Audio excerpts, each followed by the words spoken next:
ಇಲ್ಲದೆ ಬಾಳೇ ಇಲ್ಲ ಅನ್ನುವುದು ಪ್ರೇಮ ಅಲ್ಲ.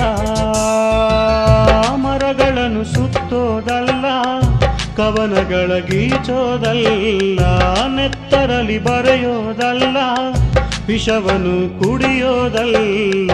ಮೌನವೇನೇ ಧ್ಯಾನವೇ ಪ್ರೇಮ.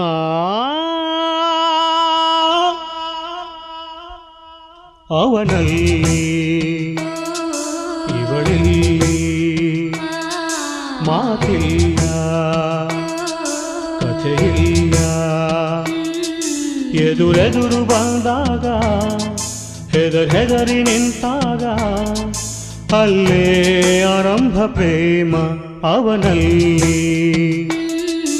ಇವಳಲ್ಲಿ ಮಾತಿಲ್ಲ,